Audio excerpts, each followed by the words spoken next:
is now exclusively on DAZN. Let's get this thing going. Watch every game, plus the playoffs and Super Bowl. It's your all-access pass.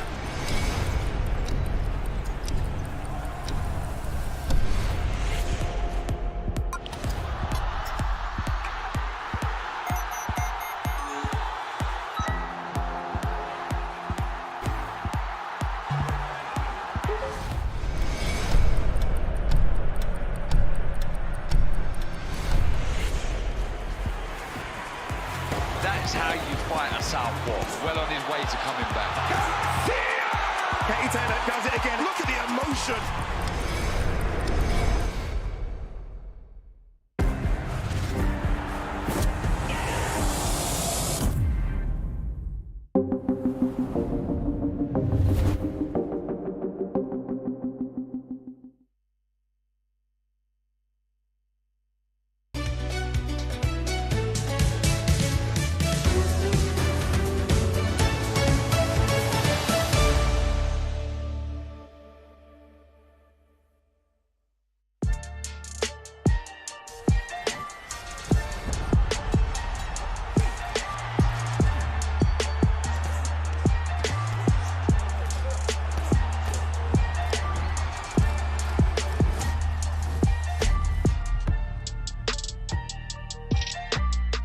LA, the home of the great sporting superheroes. Oscar de la Hoya, look at this. I mean, Jerry West. I think the best big man ever in the NBA, Shaquille O'Neal, Irvin Magic Johnson, maybe the best point guard ever, Kareem Abdul-Jabbar. And I love these tops. A lot of these tops immortalizing maybe one of the best players we've ever seen, the late, great Kobe Bryant. Now, a man looking to become his own sporting superhero this Saturday is that man, Terence Crawford. It's day 4, people. Day 4 means 2 things. 1, we make it official with the weigh-ins. And number 2, we're 1 sleep away. You know what to do by now?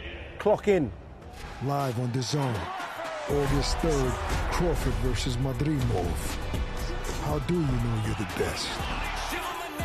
Is it the 40-fight undefeated streak? Dominating 3 divisions? Or is it that you're always looking for more? Facing an undefeated champion on the #1 boxing platform in the world, Crawford versus Madrimov. August 3rd, buy now at TAZN.com. LA in the sunshine. Not many places on earth better than LA. And today we make it official. Today is day 4, means weigh-in day is upon us. Terence Crawford versus Israel Madrimov. And I love the fact that throughout fight week, we've done everything. We've gone to Santa Monica Pier, we've done the Chinese Theater, and now we're here, LA live, and you can see the crowd. They're expecting to see the big boys hit the scales as well. It isn't just Terence Crawford versus Israel Madrimov. It's a stellar cast of undercard fighters. And I have a stellar cast with me as well. We got Showtime, Sean Porter, the Latin Snake, Sergio Mora. And we're going to enjoy this one because this weigh-in is going to be very, very special. Riyadh Season LA is 1 day away, people. Here we are.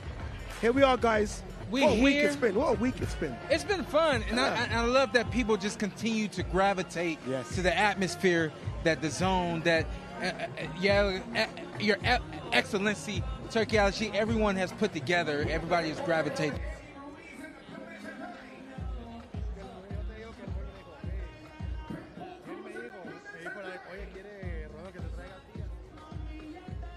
Go back to Wednesday.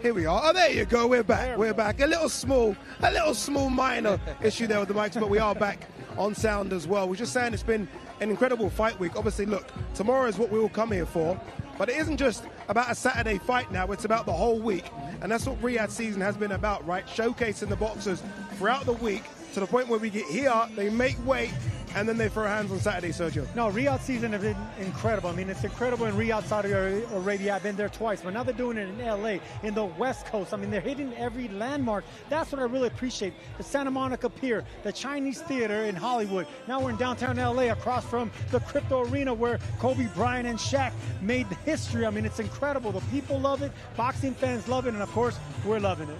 You know, the only thing I don't like right now that's in front of me? That name, Crypto.com. Hate it. Staples. It's the Staples. I refuse How to dare call it they? that. How dare they? Anyway, look, enough of us. The fighters are ready. Thomas Schreiber is ready as well. Let's get this show on the road. Let's throw it down to one of the best MCs on planet Earth, Mr. Thomas Schreiber.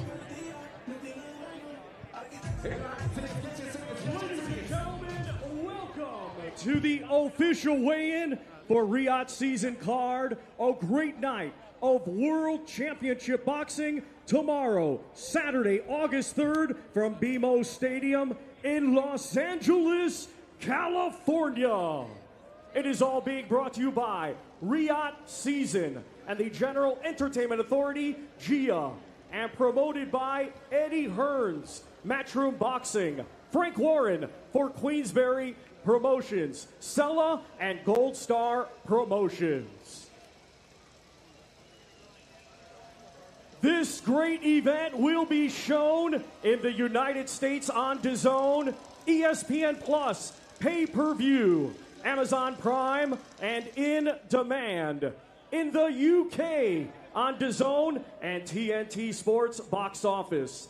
In Mexico on Televisa and ESPN Knockout. In Saudi Arabia on MBC, and it will be shown worldwide on DAZN. At this time, we would like to extend a big thank you to the custodian of the two holy mosques, King Salman bin Abdulaziz Al Saud, His Royal Highness, the Crown Prince Mohammed bin Salman, and His Excellency, Chairman of the General Entertainment Authority, GIA, Turkey Al-Sheikh.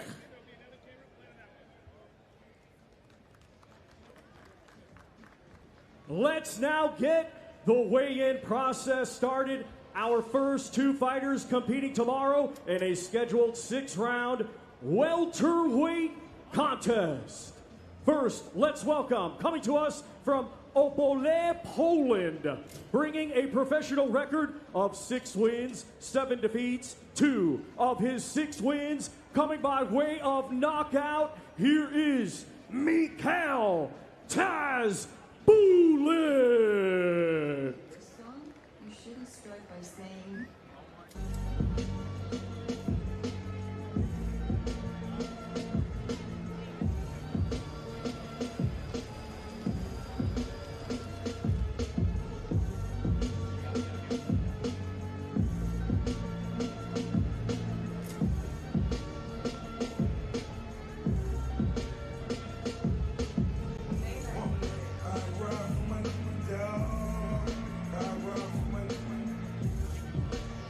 And now let's welcome, from Riyadh, Kingdom of Saudi Arabia, undefeated with 5 wins, 1 of his 5 wins coming by way of knockout. He is the pride of the Arab world, Ziyad Zizo Al-Mayyouf.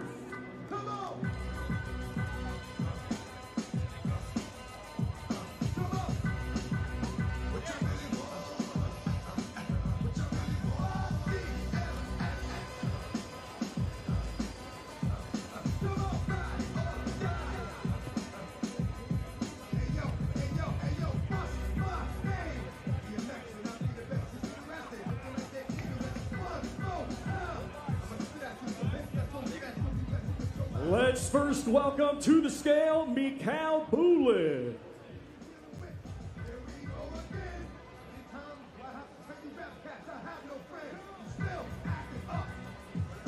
$142.4 for Mikel Taz Bullet. Now to the scale, Ziyad Al-Mayyouf.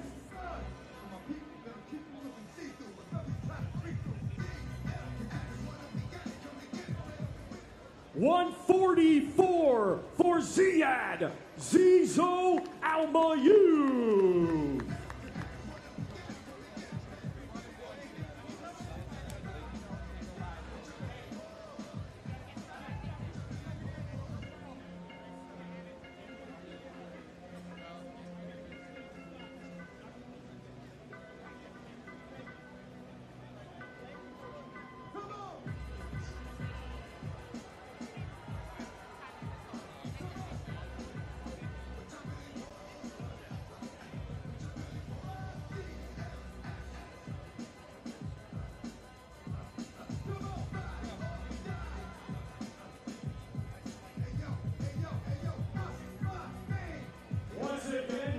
Gentlemen, these two competing tomorrow in a scheduled 6-round welterweight contest.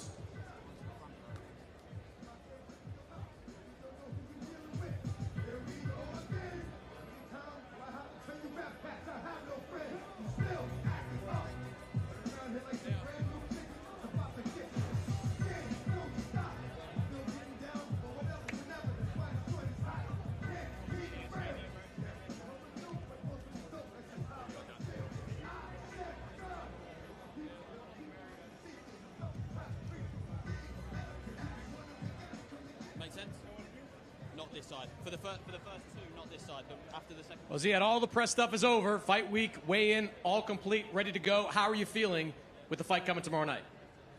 First of all, I just want to say thank God, alhamdulillah, for everything.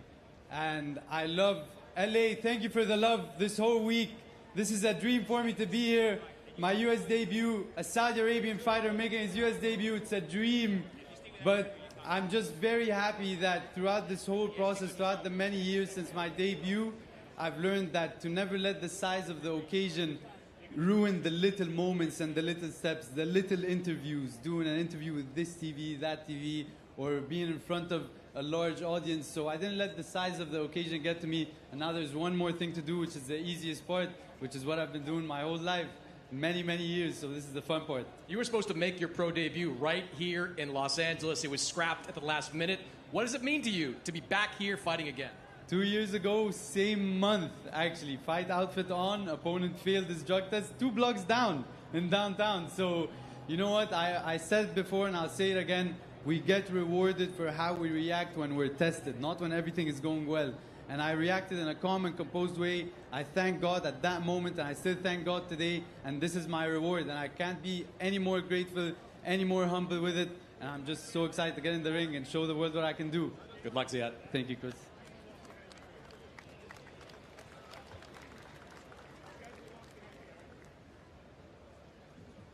Our next two fighters competing tomorrow in a scheduled 10-round super middleweight contest. First, let's welcome from Tijuana, Baja California, Mexico. Undefeated with 20 wins, 1 draw, 10 of his 20 wins coming by way of knockout. Here is Marcos Ramon Sordo Vasquez.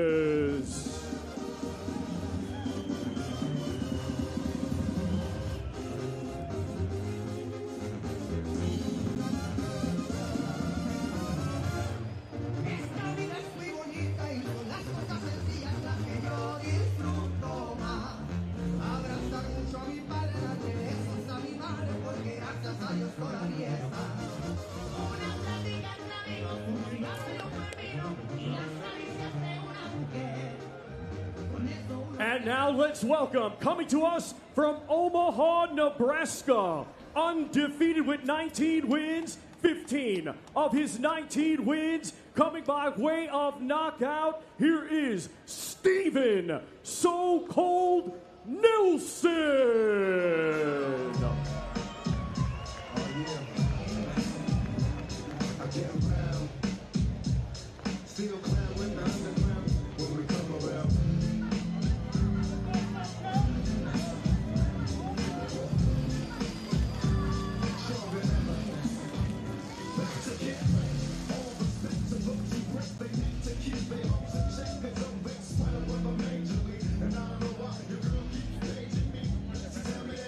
First to the scale, Marcos Ramon Vasquez.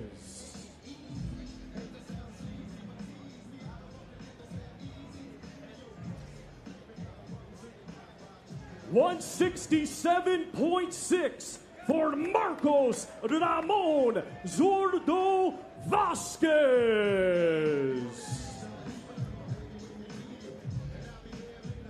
Now to the scale, Steven Nelson.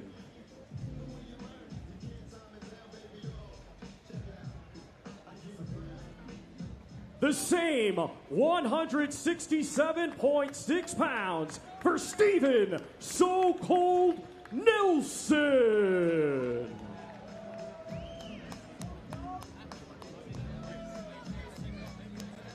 Last fight on the prelims. This is going to be a good one as well. Obviously, two guys looking to take that next step, Sergio, to really get into that mix at super middleweight. And this is what we want, right? Unbeaten guy versus unbeaten guy. Someone's O has got to go. Every fighter has faced this challenge whenever they're at a certain point. Usually it's about 15-0. These guys at 20-0, where they must face another unbeaten fighter. And like you said, someone's leaving with their unblemished record, Once again, ladies and gentlemen, these two competing tomorrow in a 10-round contest in the super middleweight division. I like this fight a lot, Sean. You can see them talking to each other. Steve, you can also see Ramon Vasquez just taking it in. Steve Nelson doing the talking. I think this is going to be a good one. Look, there's so many good fights on this card, and this is obviously a bit of a sleeper. I'm sorry to cut you off. No, go ahead. I don't believe in A side, B side. And right there on the stage, you got two guys. That's two A side guys, you know. And I think a majority of the night there's a lot of 50-50 fights. Styles make fights. Something's going to happen tomorrow night that we don't expect. No, and I love the fact that, Bud Crawford's bringing someone from Omaha. So, he's not the only one from Omaha representing. And, of course, people here, Mexicans and TJ representing. Well, Steve, it's been a year since we've seen you in the ring. You're back trying to make some noise in this super middleweight division. How are you feeling going into this fight? Man, I feel amazing, man. I feel great. Happy to be on this card. Thanks to Riyadh Season. Thanks to my brother Bud, man, for speaking up for me and let him know, like, hey, I fight, he fight too. So, hey, let's get it. He swing, I swing. I've talked to enough people that believe this fight could be one of the best fights of the night. What kind of fight are you expecting? Oh, yeah, it's going to be a great fight. It's going to be an amazing fight. I'm going to come with it. And like I said yesterday, I've been through a lot this year. So I got a lot of built-up tension, and he going to be the one that get it. Good luck, Steven. Yes, sir. Thank you.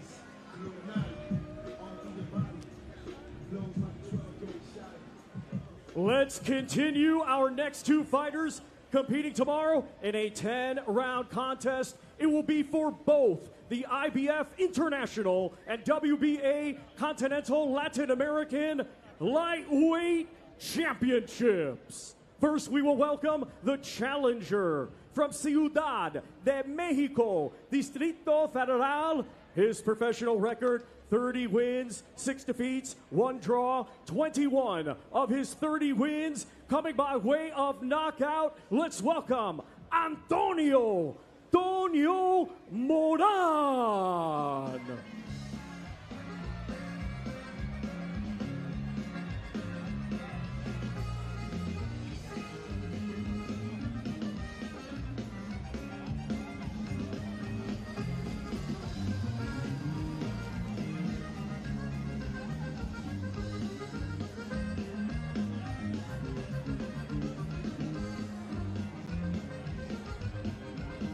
And now let's welcome the defending champion, fighting out of Tampa, Florida, by way of Matanzas, Cuba. Undefeated with 3 wins, 1 of his 3 wins coming by way of knockout. Here is the reigning and defending IBF International and WBA Continental Latin American Lightweight Champion, Andy El Diamante Cruz.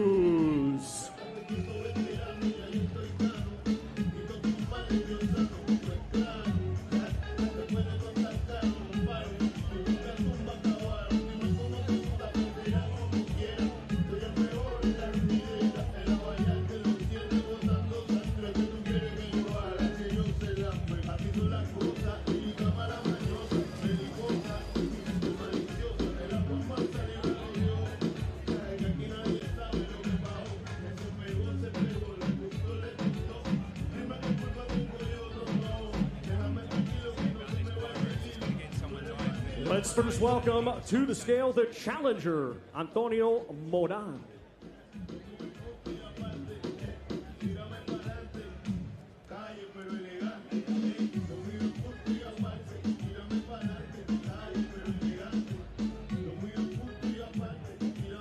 $139.8 for Antonio Moran. Now to the scale, the defending champion, Andy Cruz.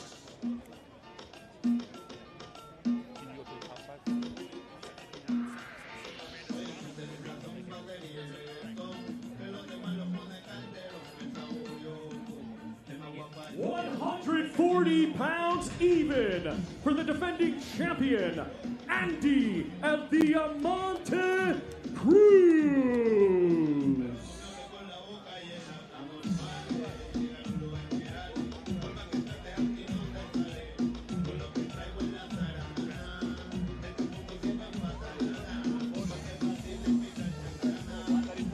Did I hear correct? Did he say 140 for Andy Cruz? Just want to make sure I heard that correct. I think Bear in mind, this is a lightweight title fight. I think you heard correct. I said 140. I think they got it wrong.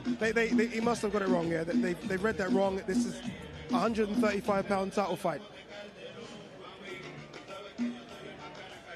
We just have got confirmation that it's 134 pounds for Cruz, but he did say 140. In a 10-round contest for the IBF International and WBA Continental This is an intriguing Latin fight. American 135 pounds, a busy division. Obviously, the man in that division right now, Gervonta Tank Davis, Shakur Stevenson's there as well, William Zabeda. Andy Cruz looking to get into that mix. This will help if he comes through this one looking very, very good, Sergio. And it's crazy to think that at 4 fights, you're already talking about them beasts at lightweight, you know, but whenever you have that kind of amateur pedigree, I mean, this guy's a sniper inside that ring. I mean, he's more than just a boxer. You know, most of these Cuban boxers are boxing purists. He is turning into a puncher. Little by little, he knows that he needs to start turning heads and looking for the knockout. Yeah, it'll be a statement if he does get the knockout tomorrow. He's saying he can. Devin Haney done it in 5 against Moran. Andy Cruz is saying in 6, apology. Andy Cruz is saying he can do it in 5.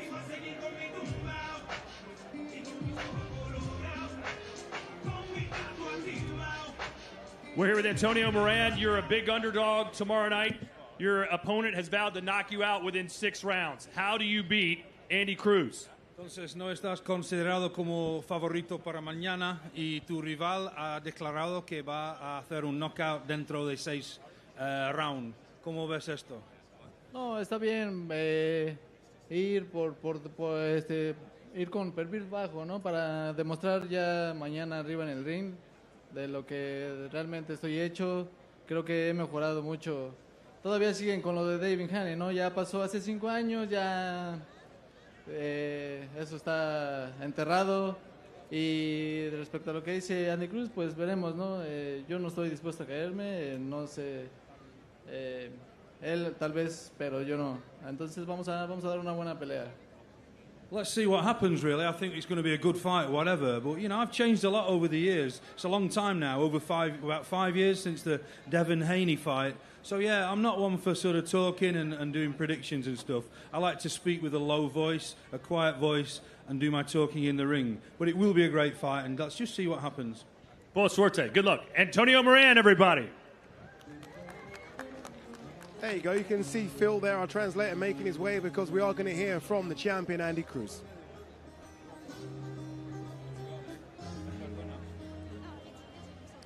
Andy, first, just to clear things up, you weighed 134 pounds for this fight, so you're not trying out a new weight class. It'll be a lightweight fight for you. You have been a part of some big fights early in your career, but you've been a part of a big event like this. What has this week been like for you? Entonces, has formado parte de algunas peleas muy importantes en tu carrera, pero un acontecimiento y toda una semana así y una cartelera así, nunca has hecho una semana así. ¿Cómo te ha parecido esta semana? No, una semana excelente, en un ambiente ya de pelea. Me siento feliz, motivado por estar en este gran evento y vamos con todo y vamos a darle un show a ese gran público que se lo merece. No, it's been a fantastic atmosphere. I really enjoyed the week. You know, you feel really part of the whole event. You live it even more as the days approach the fight. I'm really up for it. I can't wait to give it all I've got. A couple of weeks ago, your stablemate Boots Ennis put on a great show in Philadelphia. He's going to be ringside supporting you on Saturday night. What kind of show do you hope to put on?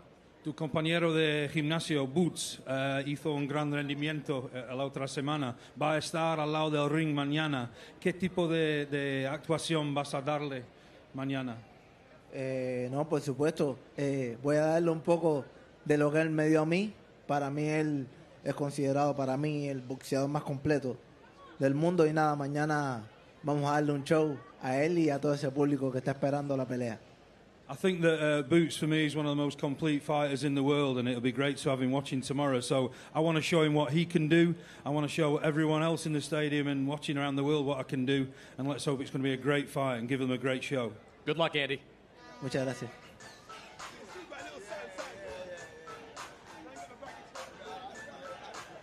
Our next two fighters to the scale competing tomorrow in a scheduled 12-round contest. It will be for the vacant WBA Light Heavyweight Championship of the World. Let's first welcome, fighting out of St. Petersburg, Florida, by way of Belgrade, Serbia. He brings a professional record of 29 wins, 2 defeats, 21 of his 29 wins coming by way of knockout. Here is the former world title challenger, Radivoje Hot Rod Kalajic.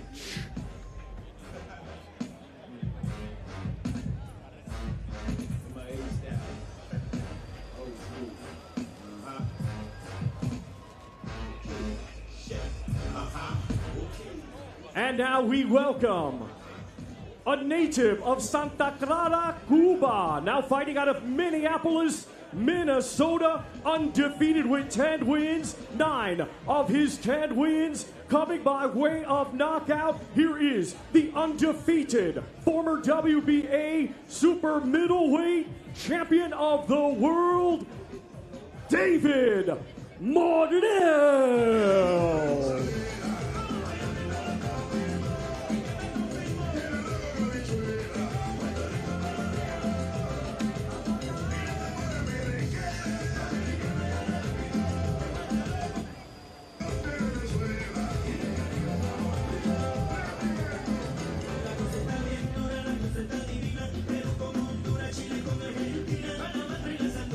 Let's first welcome to the scale, Radivoje Kalajic.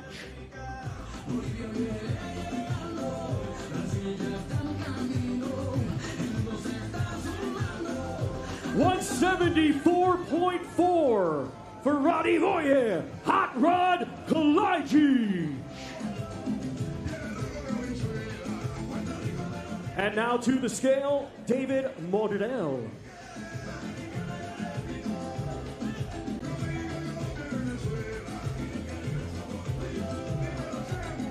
$174.8 for David Mordell. Here we go, light heavyweight action. David Mordell jumping up to 175 pounds. Couldn't get the fight he wanted at 168. He now chases the big names and the big titles at 175, and it starts with Hot Rod Kalajic. This is an intriguing one, Sergio. I like this one a lot. These two competing tomorrow. No, of course, because they're both evenly matched. You always wonder about the power carrying from 168 to 175. We know David Benavidez's power didn't carry so far against Votsick at 175. We'll see if Morrell does. Yeah, it'll be interesting. That's the question, right? I mean, at 168 pounds, Sean, he was able to knock out all but one opponent. With all that power, carry up to the bigger boys who can absorb more punches. Yeah, I'll push back just a little bit on what Sergio said about David Benavidez's power not carrying over. I don't believe it didn't, but we'll see. We'll see if there's a difference here for Morrell. All right, Hot Rod, you're taking on one of the best 168-pounders on the planet. There's so much hype surrounding David Morrell. What gives you the confidence that you're going to come in tomorrow and pull off the upset? I just believe in my skill. I got the power, and I believe I fought better people. He's got the amateur experience, but we have a good game plan, and we're going to stick with it. All right, good luck to you. Thank you. Let's send it over to Chris Mannix. All right, David, first fight at 175 pounds. How does that extra weight feel on you?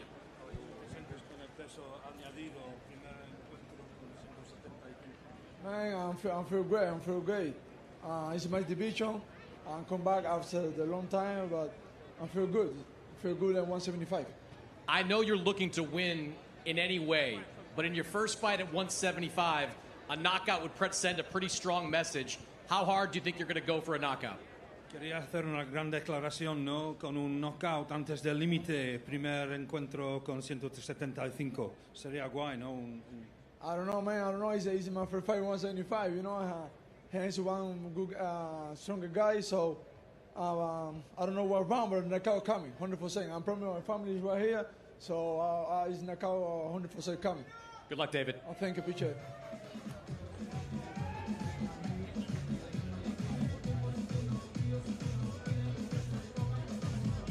We continue now with the big boys of boxing. These two competing tomorrow in a 10-round contest. It will be for both the WBO International and vacant NABF Heavyweight Championships. Let's first welcome the challenger, a native of Kananga, Democratic Republic of the Congo, now making his home and fighting out of Green Gares, Scotland.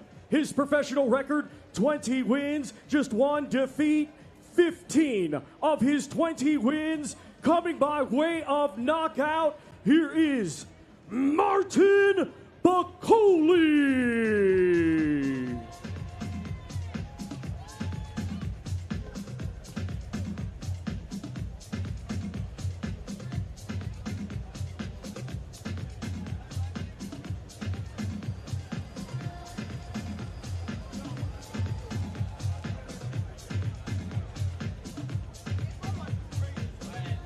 And now let's welcome the defending champion, hailing from Toledo, Ohio. He is undefeated with 17 wins, 15 of his 17 wins coming by way of knockout. Ladies and gentlemen, here is the reigning and defending WBO International Heavyweight Champion, Jarrel, the real big baby Anderson.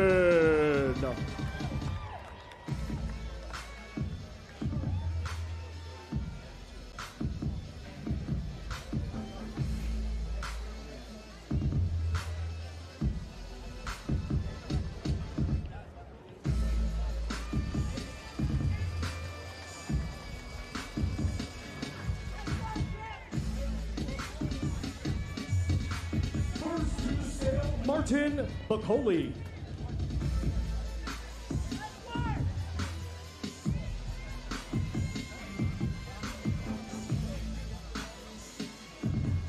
$284.4 for Martin Bakole.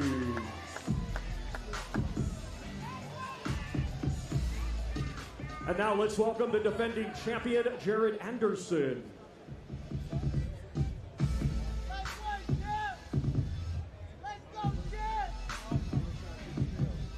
252.4 for the undefeated defending champion, Jarrel, the real big baby Anderson.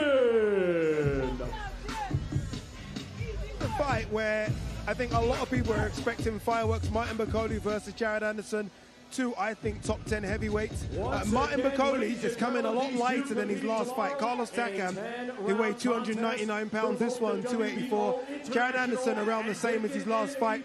Sean, 251. This is a good one. This is a good heavyweight dust-up. It's going to be a good one. It's going to be back and forth, I actually think.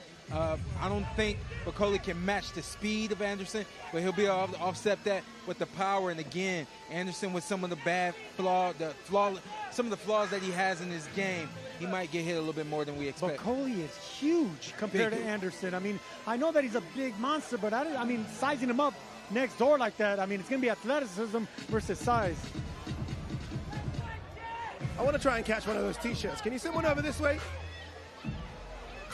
All right, I'm here with big Martin Bakole. Your opponent has been described as the next great American heavyweight. How good do you think Jared Anderson is? We'll find it out tomorrow. And the talking is over. Everything is over now. Focus on the fight tomorrow. To all the American fans here that may not be familiar with you, how would you describe your boxing style? I'm unique. So I think people will find it out tomorrow. You've got a very big fan base here. What's your message to those watching around the world, and give us your prediction? I love them, and I came here to win the fight. The knockout point, Martin Bakole is the winner tomorrow. All right, who thinks Smart Bakole is going to win this Saturday night? He'll be taking on Jared Anderson. Over to Chris Mannix. Well, Jared, you're giving away some swag out there to this fan base. Think you're going to make some new friends tomorrow night? Definitely. I think I'm going to make a lot of new friends, everything.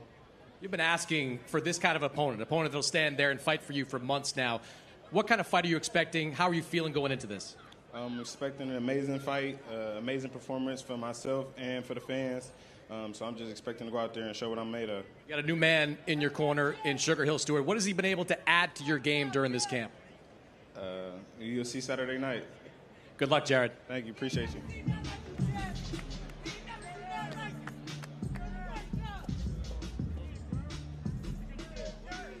We continue with the big boys of boxing. These two competing tomorrow in a 12-round contest in the heavyweight division. First, let's welcome, fighting out of Brooklyn, New York, and proudly representing the country of Belize. His professional record consisting of 26 wins, just 1 defeat, 1 draw. 22 of his 26 wins coming by way of knockout. Ladies and gentlemen, please welcome Jarrel Big Baby Miller.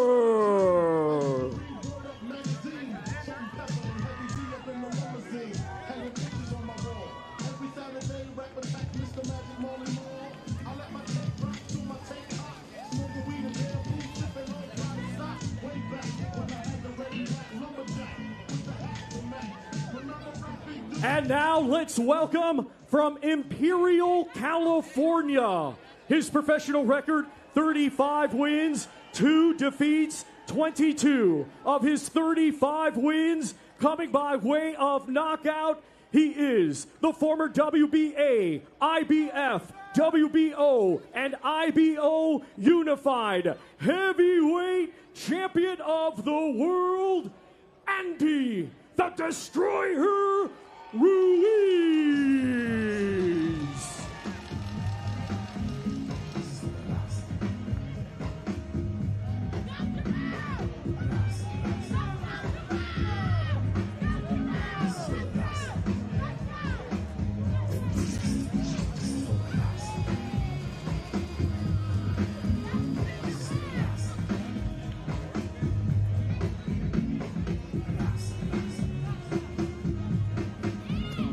First to the scale, Jarrel Miller.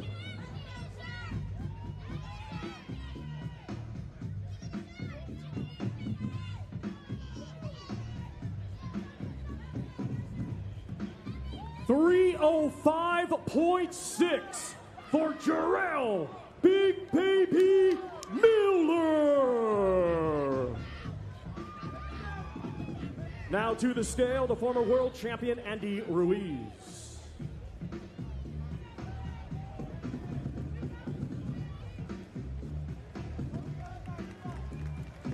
274.4 for Andy the Destroyer Ruiz.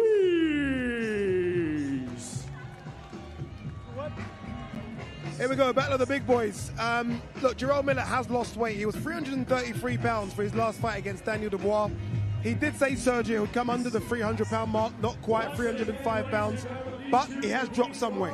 Hey, listen, 305 looks good on him, and Andy Ruiz looks good too. Look, I got ridiculed when I said these guys were going to look good in great shape because I seen them. Now that I see them without a shirt weighing in, they look really good. I mean, no, stop it. It's not really good. What are you talking about? It's not really good. Andy Ruiz last time was 268. He's now 278. You're telling me he's put on 10 pounds. He looked way flabbier than in Saudi Arabia. I don't know if you can say 278 is great shape.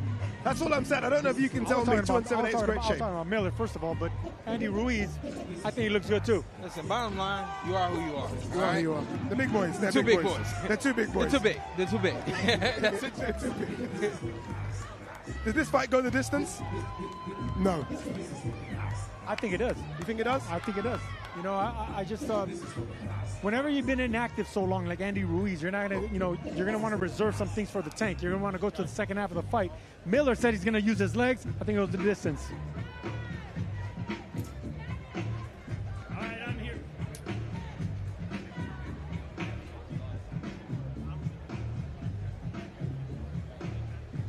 I am here with the dancing big baby. You've been very polite to Mr. Ruiz all week long, but you had some words there during the face-off. What'd you say to him? I'm going in for the kill. There's nothing but love between me and you, but when I step in the ring, I'm going to roast your ass.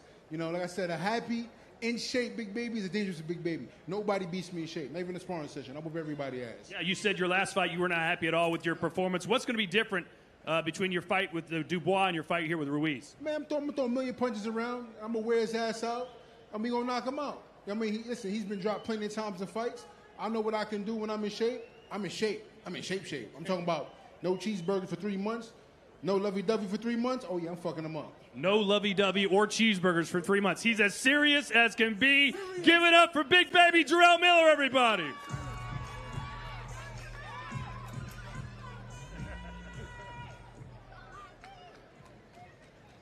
All right, Andy, 2 years out of the ring, but you still have a lot of fans here in Southern California. What kind of show are you hoping to put on for them tomorrow night? Man, the main thing that I want to win, man. I want to win, especially for my fans, toda la raza que me anda apoyando aquí. Eso es lo que vamos a hacer. Vamos a ganar. Vamos a ganar. 274 pounds, a little heavier than I think you thought you wanted to come in this week. How are you feeling physically going into this fight? I feel really good, man. We knew that he was going to be over 300 pounds. I didn't want to lose too much weight, so I thought we did a perfect plan. We did a perfect strategy, so I feel good. I'm ready to win. I'm ready to fight. We're ready to go to war, man. It was 5 years ago you pulled off one of the biggest upsets in heavyweight boxing history. I think a lot of people are wondering, is that Andy Ruiz still inside you? What would you say to that? Of course it is, man. I had everything in my palms, and it went away, so I want them back. So what do I have to do? I got to win this fight. That's why it's really important. I know what it feels to be a champion, and I know how it feels not to be a champion. And guess what? I want to be a damn champion again, and that's what we're going to do. Good luck, Andy. Thank you.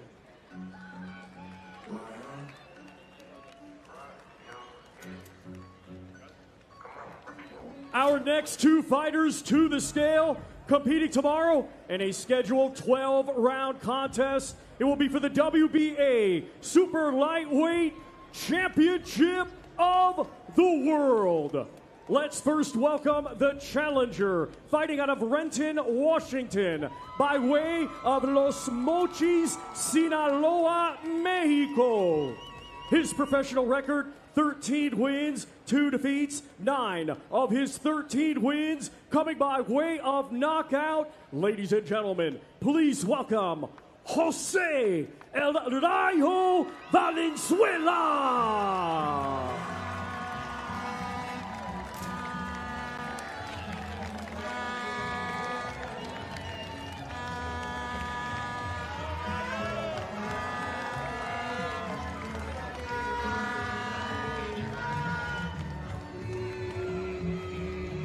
And now let's welcome the defending world champion from Ciudad de Mexico, Distrito Federal. His professional record consisting of 26 wins, 2 defeats, 1 draw, 18 of his 26 wins coming by way of knockout. Here is the reigning and defending WBA Super Lightweight Champion of the World, Isaac Pitbull Cruz.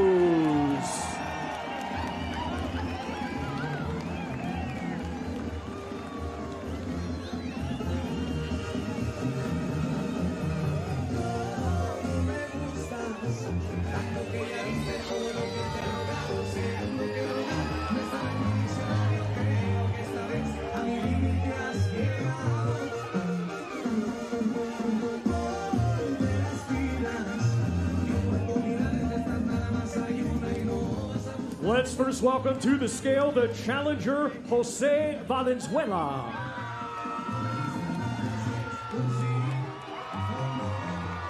139.8 for the challenger, Jose El Rayo Valenzuela.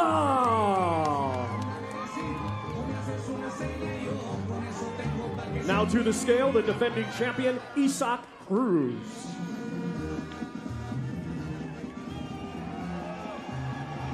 £140 even for the defending world champion, Isaac Pitbull Cruz.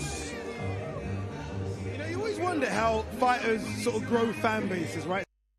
Countries behind them, some grow it slowly but surely. Pitbull Cruz's fan base in the last couple of years has swelled to thousands and thousands, if not millions. And the majority of the fans here at LA Live are here for him. No, and the reason because of that, because he always looks for the knockout. And the fact that he almost, he put up a good fight against Tank Davis. Everyone's knocking out. Everyone that fights Tank's getting knocked out, not that man right there. That's the reason they have passion behind him. That's the reason they're supporting him. So it shows, Sean, you can get all the fans, even in a loss. All those fighters that are scared to take those fights, you can get him in a loss. And people love this too. The fact that he's smaller than most of the guys that get in the ring. You know, you really truly see the dog, the pit bull come out in the ring. So that's why people love him. But this is truly a 50-50 fight. Valenzuela comes in with a great game plan and executes. He walks out victorious. Hey, Valenzuela looks really good for 140 as well, by the way. Whoa. He has filled out. Listen, man, I know we keep saying every fight 50-50, but Valenzuela is a live dog in this fight. I know we're talking about live dog against a pit bull, no pun intended, but that man right there, he's hungry. He has the right style. He's tall. He's a southpaw. He has a great trainer in his corner. He said he had a great camp. If he can get past the six rounds into the second half of the fight, I think his ability is going to be trouble for Pitbull.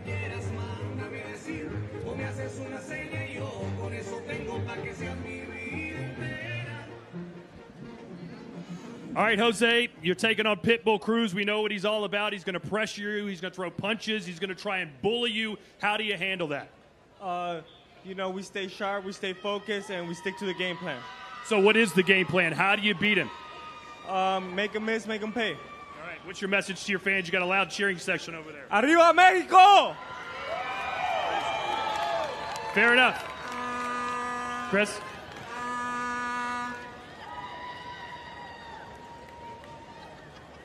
Isaac, first world title defense. You're going to do it in front of a lot of Mexican fans on Saturday. How are you feeling going into this fight? ¿Cómo te sientes?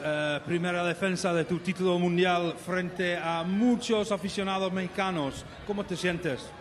Me siento muy contento de poderlo representar y orgullosamente el día de mañana vamos a salir con la victoria a representar a todo México. I feel really, really proud to represent them. We're going to try and go all out for victory tomorrow, for them and for the whole of Mexico. This is a Mexico versus Mexico type of fight. Do you like those types of fights? Es una pelea México contra México. ¿Te gustan estas peleas, no? Totalmente, y bueno, vamos a demostrar que nosotros somos el verdadero estilo mexicano. Yeah, I do really like them as well, and we'll see who is the real sort of champion out of the two Mexicans. Good luck, Isaac. Thank you. Ade, throw it back to you. One more to go. That one more, you know, Terence Crawford versus Israel Madrimov. DAZN, so much coming your way in the next few weeks and months, and not many bigger things than the Esports World Cup. Enjoy this.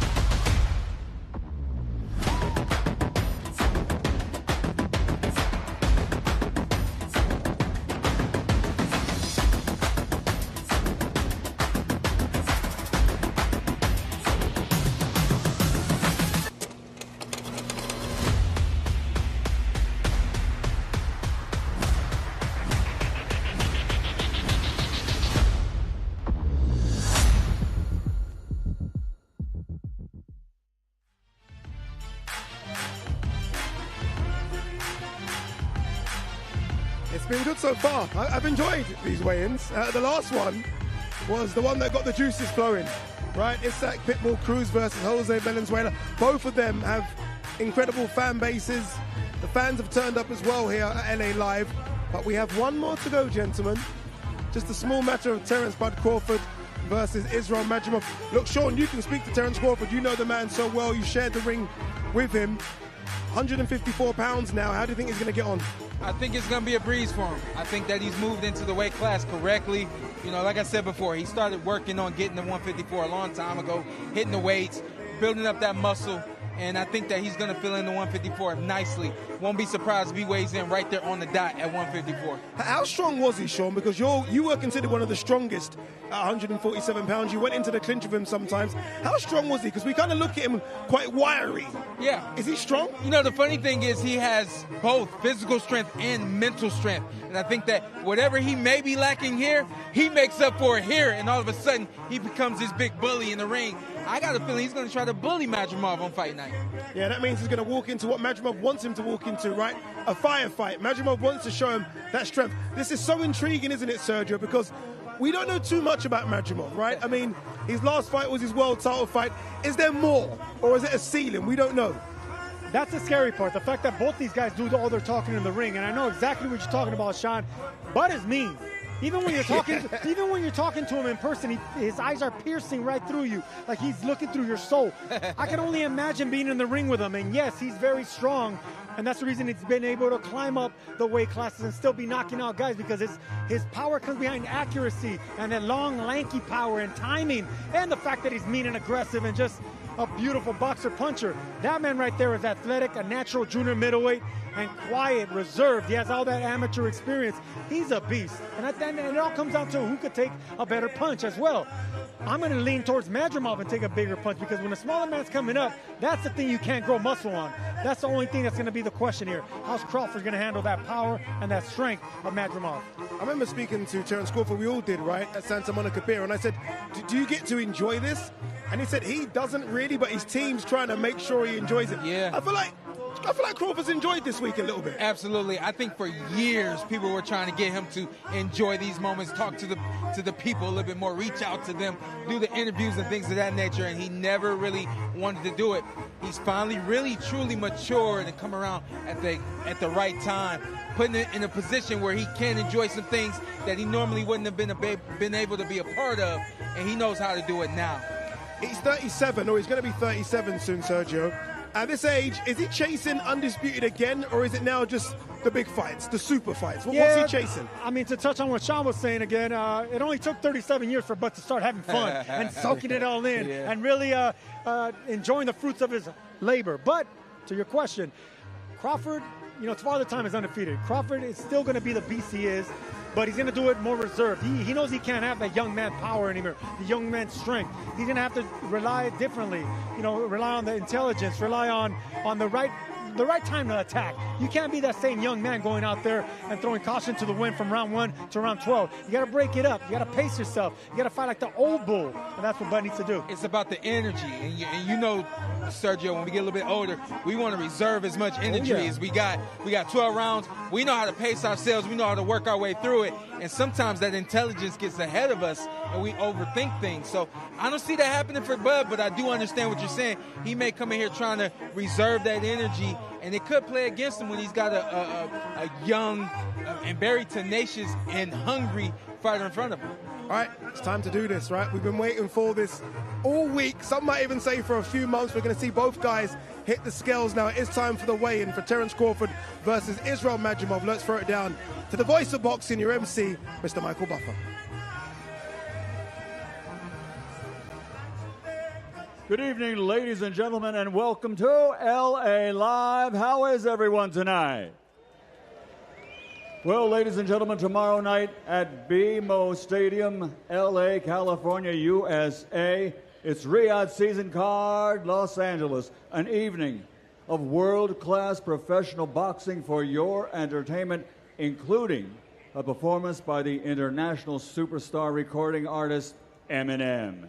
And it's all brought to you by Riyadh Season and the General Entertainment Authority, GEA, promoted by Eddie Hearn for Matchroom Boxing, Frank Warren for Queensberry Promotions, Sella and Gold Star Promotions in association with League One and World of Boxing.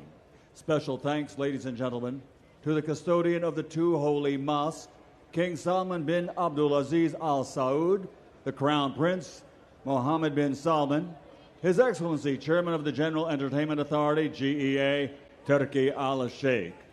And now, two undefeated fighters will be facing each other tomorrow night. It's a night of history for boxing. We all remember anything can happen in that ring. Ladies and gentlemen, 12 rounds of boxing for the WBA Super Welterweight Championship of the World. Also on the line, the WBO interim title, the WBC #1 ranking, building a pathway to something we all want, and that is an undisputed champion. Let's bring the fighters to the stage and to the scale at this time. First, a fighter who is a legend as an amateur with over 300 victories in his amateur career. Now as a professional, undefeated, with a record consisting of 10 victories, 7 wins by knockout. He has 1 technical draw. He is the fighting pride of Khiva and all Uzbekistan. He is the reigning, defending, undefeated WBA champion of the world, Israel, the Dream, Madrimov. No, if the moment's too big for some fighters, but some fighters, this is what they dream for, this is what they get excited for, but you just don't know until that moment hits you. This is the moment now for Israel Madrimov. Everyone dreams of this moment. That's a champion right there. He needs to carry himself like a champion. And Michael Buffer introducing him as a champion. That's the dream right there for Madrimov. Officially designated as the challenger. Over the last 7 years, his record, a perfect one, 11-0, all wins by knockout. His perfect professional record consists of 40 fights, 40 victories, 31 by knockout. He's recognized as, pound for pound, the best fighter in the world today. From Omaha, Nebraska, USA, the former lightweight world champion, former undisputed super lightweight world champion, and the current undefeated welterweight champion of the world, Terrence Bud Crawford. Here he comes, the pound for pound king, the pound for pound #1. You heard all the accolades there that Michael Buffer read out. 40 fights, 40 wins, 31 knockouts, and now he's bidding to become a full-weight world champion and cement his status, Sergio, as the king of this sport. I mean, did you listen to the accolades? 3-division champion, 2-time undisputed, going for a 4th division champion. That's greatness, if I ever heard it.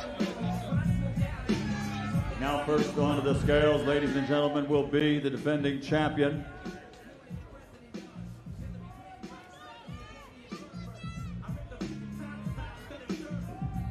Undefeated in his professional career. 10 victories, 7 KOs, 1 technical draw. The pride of Khiva, Uzbekistan. Official weight, 154 pounds for the reigning and defending world champion, Israel, the Dream, Madrimov.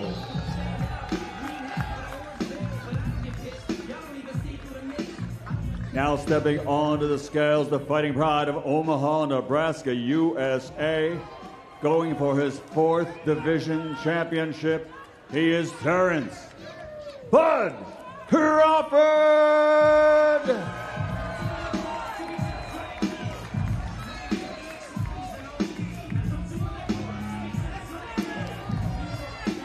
$153.4.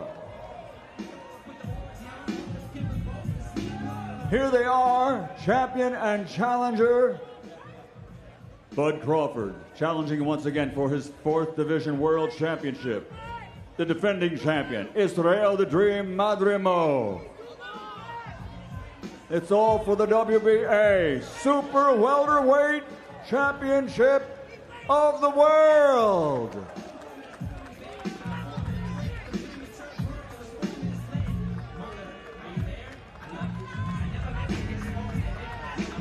One thing Sean said to me straight away, looking at Madrimov, he said, "Look strong." He looks strong. You can tell his body. He just has tomorrow night, muscle. BMO Stadium, Los Angeles, California. And then what I said, Adi, is look at the look in his face. Look at the look in his eyes. The eyes don't lie, but neither do Madrimov's. And look, we're talking about the size. Right now, they still haven't rehydrated. You can clearly see from that side view that Madrimov is a bigger fighter. He's a fuller fighter. Crawford actually does look good. He filled out nicely. But the dense muscle is going to be on Madrimov. Absolutely, you can see it. That's exactly what I'm saying. It's dense, it's heavy, and he's going to have some heavy hands on fight night. So intriguing. They say there are weight classes for a reason. Is this a weight jump too much for Crawford?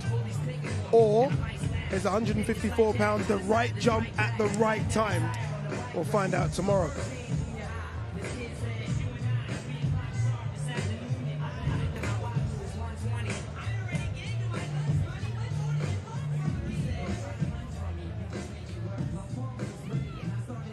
All right, Israel, the final face-off is done. The talking is over.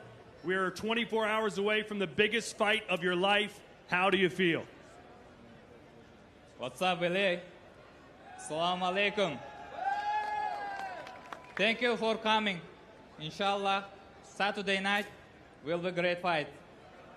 Don't miss. I thought it was interesting. Yesterday we spoke to you and asked you what your game plan was, and you basically said you're going to figure it out in the ring depending on what Terrence does. Why is that how you're approaching this fight? Yeah. I have the game plan because inside the ring we are making I do, inshallah. And я хочу, чтобы показать всем, что я умею, и доказать, что я лучше на этом весе. My goal is to showcase my skills inside that ring and show that I'm the best in this division. All right, I'll give you the final word here. What's your prediction for tomorrow night? What are we going to see? And what's your message to your fans around the world? It's going to be a great fight. Muxlislar, qo'llab-quvvatlanglar, inshallah, tarix ochamiz. God bless. It's going to be a great fight, and we're going to get that victory. All right, let's give it up for the super welterweight champion of the world, Israel the Dream Madrimov.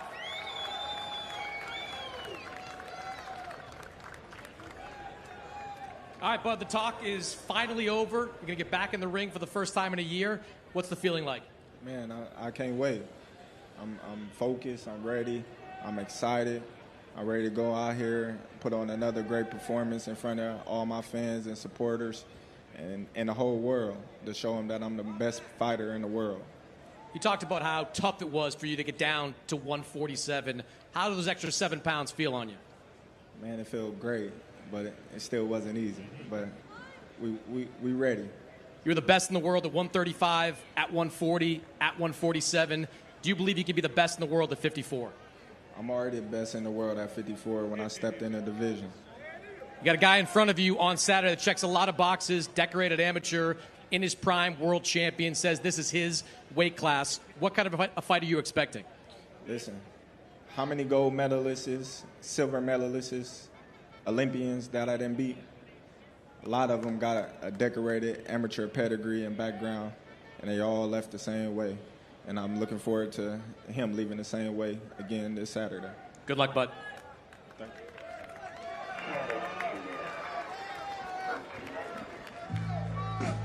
Oh, Bud's locked in.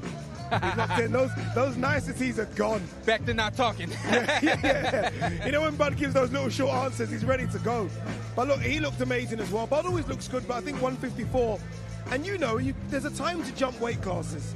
And he was very, very tight against Errol Spence. It was the right time. Yeah, no. He knew what he was doing again. You know, coming up 147, he knew he had to come up there and be stronger than everybody else. Here's a little unknown secret. When I moved down to 147, I thought I needed to be fast. Moving up, he knew he needed to be strong. So he's not in no man's land coming up to 154. He already knows what he's in store for. There are so many good fighters at 154 pounds, right? I mean, Sebastian Fundora is a fantastic fighter. Virgil Ortiz, Tim Tszyu. We don't know what's going on with Jamel Charlo. Is Madrimov the best 154-pounder? Are we seeing Terence Crawford against the best guy in the next division? Of course Madrimov's the best because he's the champion at 154, and the other guys, they get a little bit more TV time, a little bit more exposure, so you hear that name a little bit more. Where you break down the numbers, you break down how they fight. I mean, look, those guys are the real deal. I'm not gonna fake and say that Fondora and Tszyu and guys like that, Virgil Ortiz entering the division, they are beasts in their own right, but they don't have the strap. They don't have that undefeated record like this man has. They don't have the pedigree that this man has. And they're not on the stage against the #1 fighter in the world, facing face to face. That's the champ right there. You got to respect that. And even with more fights than those guys, Madrimov, why I think he's the best in the division is because he is the overall package. All those guys are pretty good at maybe one or two things. Good point. He has an overall package of being pretty good at just about everything. I felt the stare down between these two was fantastic. And look, us as fight fans, we maybe read into this kind of stuff too much, like who blinks first. There was no blinking between either guy. It was a proper stare down, Sergio. I'm the one that told you, look at the look in his eye. The thing about the stare down is you look into your opponent's soul. Bernard Hopkins used to be big on that. I've seen Bernard Hopkins in dinner one time, made me get up from my chair, and he wanted to stare me down in the middle of the restaurant. That's the type of stuff that you see right here. Look at that. Both, they're stone cold-blooded killers, man. Both of them have that stare down. They look in their face, but Crawford's just mean and scary, man. You think of like this sort of this almost conveyor belt of top Eastern European fighters, right? I mean, the Klitschko's were the first to really kind of break through in America. Then we've seen Golovkin, Bivol, Usyk, Lomachenko. There's so many now, isn't there, coming through, and their styles are so different, so aggressive. It's a good mix. Well, the thing is, for them, it was always about the Olympic Games. Now they've moved on, and they want to have professional careers. And I think we're now seeing a lot of greatness that we always knew was over there, but only on an amateur level. Yeah. So I think that's what's kind of surprising everybody, what we're seeing now. More and more of them turning pro now, opposed to just the here and there. Yeah, Riyadh Season's had so many fantastic events, it really has. I've been lucky enough to be at all of them. This one will be a good event as well. Knockout Chaos was very special. This is a promo, a little tease of a promo as to how good it was. I think it's my Muhammad Ali moment. Anthony Joshua, Francis Ngannou. It is Godzilla against King Kong. What happens when you hit Francis Ngannou and he doesn't move? What they're doing here is taking boxing to the highest stratosphere. It almost seems like we're living in a bit of a fantasy world.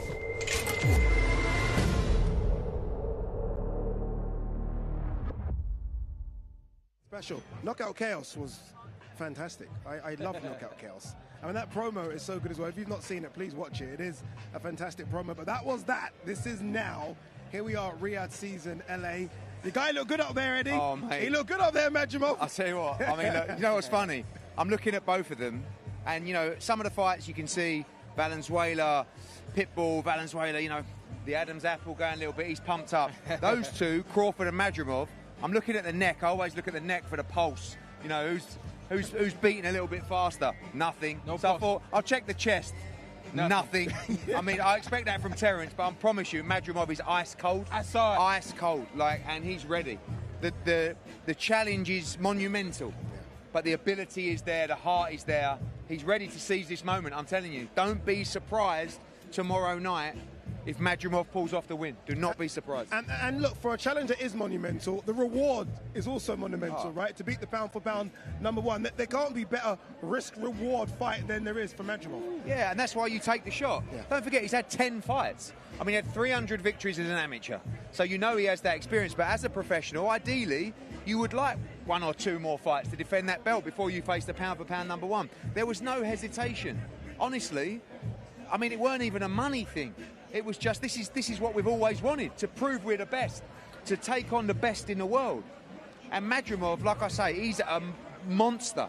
He's carved out of stone. And don't get me wrong, Crawford looked fantastic as well, but I promise you, this is not a guy coming to lay down tomorrow night. This is not a guy that's going to take a few shots, get outclassed, and just not fancy the job. He will give you everything tomorrow night and come with those Uzbek iron fists to take that chin clean off. I made note of what you said, though. You said, don't be surprised if Madrimov because wins. we know the task. Yeah. So, you know. but to that point, we always want to know what's the game plan. We always want to know if he beats him, how's he do it? What do you see, like in your forecast of Madrimov pulling this off? How do you see that happen? For me, I think he has to get close. Right, he has to try and work Terence on the inside. He has to take chances. Sometimes he has to throw with him. He has to try and engage with him in that mid-range and up close as well. Yeah. You're not going to box Terence Crawford off the back foot. Madrimov can do that, by the way. He has great foot movement.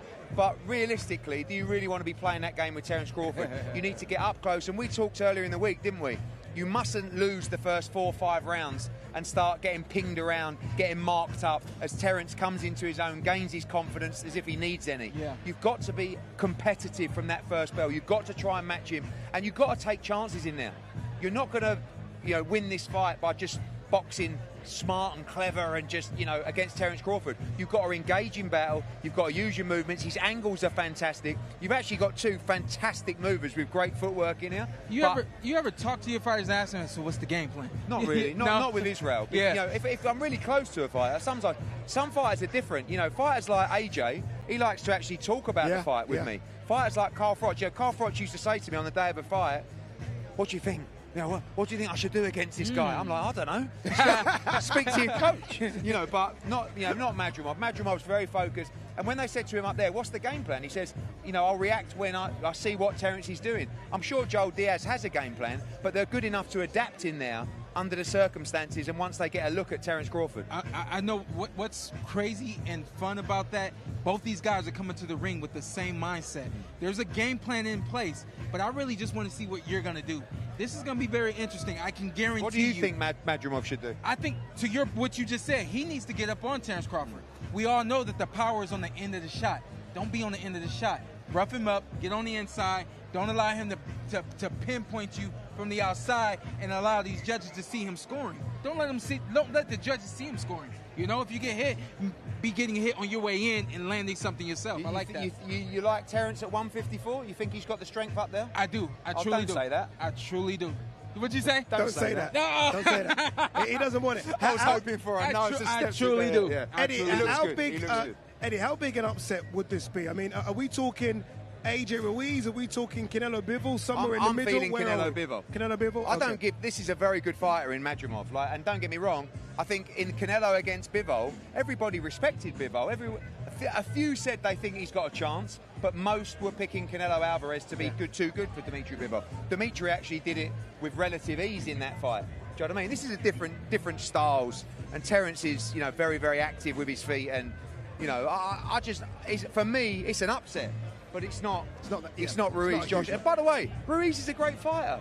When Ruiz boxed Joshua, people go on like it was Buster Douglas against Mike Tyson. No. Andy Ruiz is a top 10 heavyweight. It was a big upset. It was a big upset. Andy, leave it alone. What's the matter? Why do you even have to bring it up? It was a big upset. Sergio.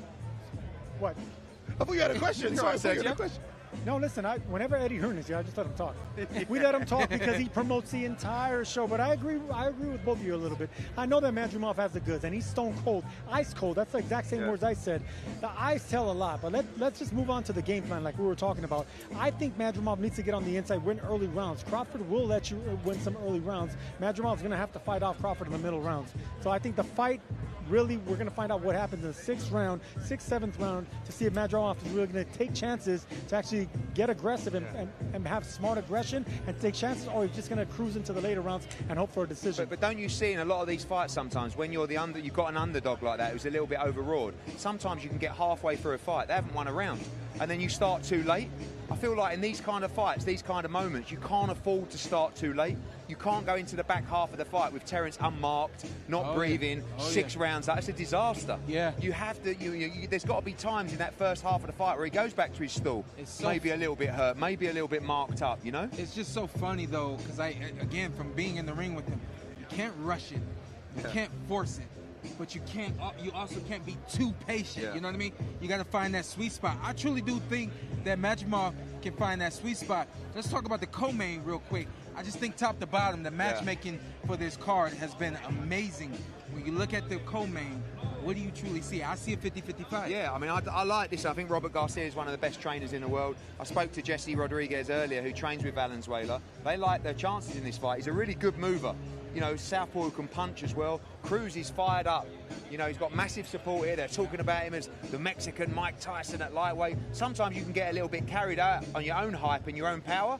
So you can't just keep walking guys down as he did, you know, against Gervonta Davis and just think that you're going to catch them up. Valenzuela's got to be unbelievably disciplined in this fight, but he's got to hurt Pitbull Cruz as well, because I don't think you can just let Pitbull keep walking you down, taking those shots to the body. But that's a great matchup. You know, even Jarrell Miller against Andy Ruiz. I love that. And for me, the fight of the night is Jared Anderson against Martin Bakole. You know that Martin Bakole weighed 20 stone, 20 weight. You know, he's got 35 pounds on Jared Anderson, who came in quite heavy as well at 253 pounds or something like that. And then, you know, in Ruiz against Miller, you got one guy weighed 305, the other one weighed 280 pounds. I mean, they're big boys, but honestly, look out for Jared Anderson against Martin Bakole. I know you this side of the Atlantic. This is the side where we're getting the Bakole. This is the side. We kind of divided it. This is it. We think Martin Bakole's got a really good chance. Let's remind you of what is going to be, I think, one of the best fight cards we've seen in years. We start with the prelims, and the prelims are going to be very good as well when they come on the screen. There you go. Ziyad Al-Mayouf versus Michael Bullock, welterweight fight. Steve Nelson versus Marcos Ramon Vasquez. Unbeaten fight, that one. Someone has got to go. Really good fight, that. And then to our main card, Andy Cruz versus Antonio Moran, IBF International Lightweight title fight. David Morrell versus Hot Rod Kaladzic. Remember, that's for the vacant WBA regular world light heavyweight title. Andy, then look at that. The big boys. It's ridiculous, isn't it? Jared Anderson. That's ridiculous. Versus Martin I'm just Bakole. looking at it thinking, what is That's that? a main Stats event. of history? No, that's an Andy actual fight Ruiz card. versus Jarrell Miller, main event. Isaac Cruz versus Jose Valenzuela, another main event. And then the true main event, Terence Crawford versus Israel Madrimov. Someone has got to go in that one as well. Terence Crawford bidding to become a 4-weight world champion. Madrimov wanting to prove why he is the best 154-pound fighter on the planet. Wow. It's been an incredible week. Again, Santa Monica Beer, Chinese Theatre, here as well, LA Live. And now it all comes down to tomorrow. BMO Stadium, 24,000 are going to pack it. Eminem will play out some tunes as well. You don't want to miss it. Scan the QR code to be a part of something really, really special. Riyadh Season LA, and we have come to LA and we are going to go bang. This is going to be a special one from myself, Eddie Hearn, Showtime Sean Porter, Latin Snake Sergio Mora, and all the team. We'll see you tomorrow. On the zone, August 3rd, Crawford versus Madrimov. How do you know you're the best? Is it the 40-fight undefeated streak? Dominating 3 divisions? Or is it that you're always looking for more? Facing an undefeated champion on the #1 boxing platform in the world, Crawford versus Madrimov. August 3rd, buy now at TAZN.com.